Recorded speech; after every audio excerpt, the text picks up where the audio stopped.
Olá, eu sou Luiz Pinheiro, advogado, professor e amante da cultura pop. Este é o Direito à Cafeína e eu te pergunto, o que é que Justiceiro, Creed e o direito penal têm em comum? Bora descobrir?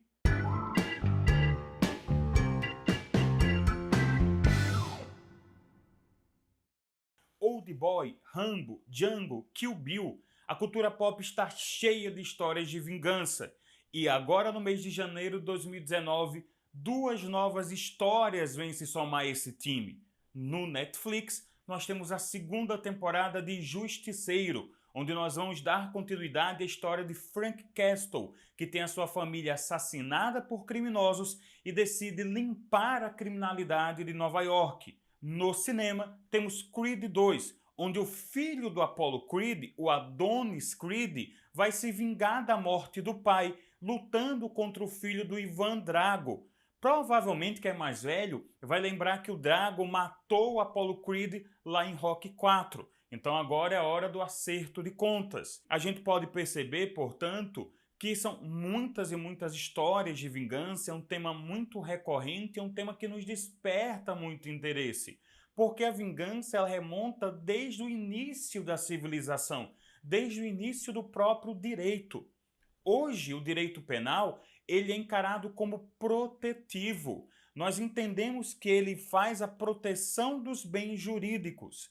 Os bens jurídicos seriam aqueles direitos mais importantes, mais caros, tanto para o indivíduo quanto para a sociedade. Seria, por exemplo, o seu direito à vida, liberdade, patrimônio, honra e por aí vai. E aí o direito penal ele tem a função de evitar novos crimes, evitar que o seu direito, o seu bem jurídico, seja danificado ou seja colocado em perigo. Mas não foi sempre assim. No seu surgimento, o direito penal ele tinha uma ligação com a vingança. Nós podemos apontar três fases da vingança: a vingança divina, a vingança privada ou de sangue e a vingança pública. Na vingança divina, que nós percebemos em certos livros religiosos, como o Código de Manu na Índia ou o Pentateuco dos Hebreus, nós temos a ideia de uma divindade, pode ser um deus antropomorfizado, como nós temos na mitologia grega, pode ser um totem, um animal sagrado, uma força da natureza, e esse deus ele teria feito certas leis. Leis que são transmitidas para a população através de seus sacerdotes. E aí, no momento em que uma pessoa descumprisse esta lei divina, havia o risco dele despertar a ira dos deuses. E para isso, para evitar que a ira caísse sobre aquela comunidade, aquele criminoso recebia uma pena que normalmente era uma pena muito cruel, para satisfazer a vontade do Deus. A gente pode destacar, por exemplo, na mitologia grega, a história de Andrômeda. Inclusive, é uma história que foi retratada no cinema alguns anos atrás, em Fúria de Titãs.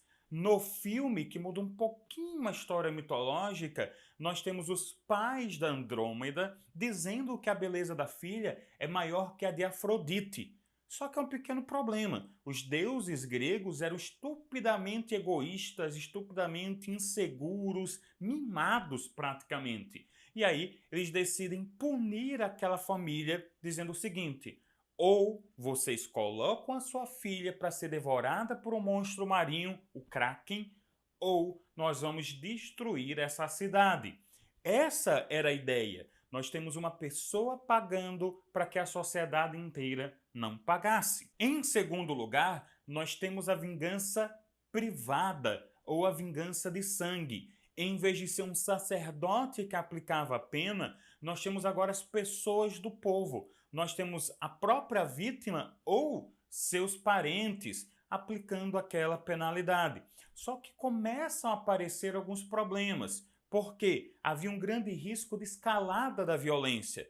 Eu que estou ali de luto pelo meu parente, que estou revoltado com aquela situação, não ia me limitar apenas a aplicar uma pena. Eu ia querer levar aquela violência ao extremo. E aí podia ser que a família do criminoso quisesse também se vingar. Seria uma situação parecida com o que a gente tem em Abril Despedaçado, que é um filme brasileiro que conta com Rodrigo Santoro, em que duas famílias no interior do sertão ficavam o tempo todo se matando, uma se vingando da outra. E aí, para evitar isso, nós temos o surgimento dos primeiros princípios do direito penal. O primeiro seria o princípio da legalidade. Eu tenho os crimes e as penas escritas numa lei. É quando temos o surgimento da lei de Hammurabi, por exemplo. É quando nós temos as leis escritas do povo hebreu, como a gente pode ver no Êxodo. Só que o segundo princípio, ele está ligado àquilo e vai tentar limitar as penas, ele é o princípio da proporcionalidade. A pena deve ser proporcional à gravidade do crime. É o surgimento da lei de talião. Talião que vem de tales quales, ou seja, tal qual, igual, proporcional. É o lema que muitas pessoas conhecem de olho por olho e dente por dente. Só que ainda havia um problema. Mesmo que eu tivesse a lei escrita, mesmo que eu tivesse a proporcionalidade, eu não poderia confiar num sistema de vingança privada, porque há uma grande emoção envolvida com aquilo. As pessoas não vão efetivamente seguir os limites da lei. E isso é problemático. Problemático porque eu posso ter, por exemplo, uma descambada da violência. É o que a gente verifica em Justiceiro. O Frank Castle se torna basicamente legislador, juiz e executor. Ele vê um criminoso, sem qualquer tipo de processo, ele estabelece que aquele cara tem que morrer, ele vai lá e mata. Então, qual a possibilidade dele atingir pessoas que seriam inocentes? Com a possibilidade de aplicar uma pena muito alta, ou até mesmo daquilo ir mudando ele cada vez mais e ele se tornar definitivamente um psicopata matando pessoas inocentes por aí. A gente já percebe na série que não é uma pessoa muito... não bate muito bem da cabeça ali. Então imagina que aquela possibilidade dele piorar de vez. E em Creed nós temos um segundo olhar da vingança privada. É a vingança não apenas levando a uma escalada de violência, mas consumindo o parente da vítima. A vida daquela pessoa passa a ser a busca pela vingança, a busca pela violência. E isso pode levar com que ela mesma perca a vida, perca seus entes queridos. E então, tendo em vista esses dois problemas, surge a chamada vingança pública, em que o Estado toma para si a função de aplicar a pena. Continuamos com penas pesadas, penas cruéis, penas que envolvem perda de membros, desterro, morte. Só que agora não é mais uma pessoa ligada à vítima, é o Estado que seria, em tese, um terceiro imparcial e mais racional. Só que a gente sabe, analisando historicamente, que não foi apenas pensando no lado positivo, ou seja, de conter a violência e de tentar ali tirar o peso das costas da família da vítima, que o Estado agiu. Também há uma ideia de proteção do soberano, em que o soberano ele passa a ter o controle exclusivo da violência, o monopólio legítimo da aplicação da força. Só o Estado pode punir, só ele pode aplicar uma penalidade e se por acaso alguém quiser aplicar força sem autorização, está cometendo crime. Assim, eu consigo evitar com que alguém vá contra o Estado, alguém acabe tendo mais força que aquele soberano. É, por exemplo, o que a gente viu em Watchmen. Watchmen, que foi um quadrinho aclamado nos anos 80, acabou indo para o cinema num filme que dividiu muitas opiniões do Zack Snyder e vai esse ano para a televisão numa série da HBO. Lá nós temos um grupo de vigilantes que estava aplicando a vingança de uma maneira privada e o Estado, percebendo o quanto eles estavam ficando fortes, acha por bem agir, acha por bem limitar esse poder, seja cooptando esse vigilante, o comediante que vai trabalhar para o governo, por exemplo, seja marginalizando essas pessoas, que é o que acontece com Rorschach, que continua como super-herói, mas à margem, praticamente como um criminoso. E no mundo real, nós temos um paralelo em relação a isso, que são as milícias, os grupos de extermínio. Inclusive é um tema muito bacana que a gente pode tratar em outros vídeos. Só que é o seguinte, a história ela não parou com a vingança pública.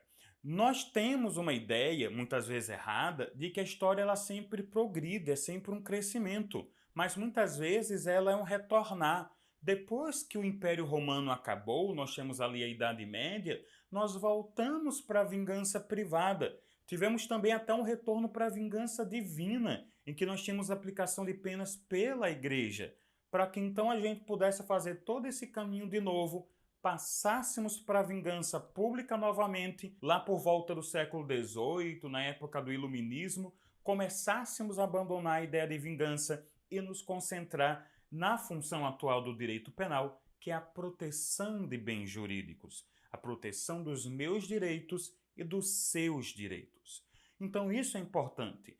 Vingança é ótimo na TV, é ótimo no cinema, é uma atividade de catarse, em que aquele protagonista pega nossas frustrações e resolve elas na base da porrada. No mundo real, vingança só vai nos consumir, vingança só vai levar a um aumento da violência. Nós temos que ter um Estado que use de maneira racional o direito penal.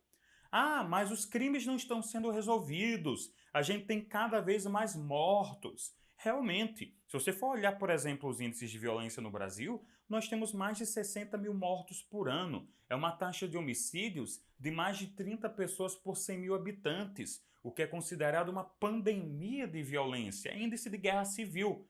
Mas isso não é culpa do objetivo atual do direito penal. Se a gente fosse voltar para a vingança, seria muito pior. Isso é culpa de quem não aplica corretamente o direito penal, de quem não reconhece essa função de proteção e coloca ela na prática. É culpa do legislador, do judiciário, do executivo que tem que investigar e tem que aplicar pena depois. E isso é perigoso, esse deixar de lado a verdadeira função do direito penal, porque vai gerando uma revolta nas pessoas, na sociedade, e há aquele sentimento punitivista, aquele sentimento de querer se vingar, que é um sentimento legítimo. Todo mundo tem direito a ter raiva, todo mundo tem direito a querer se vingar. Só que a gente não pode deixar que isso tome a sociedade sob o risco de andar muitos séculos para trás.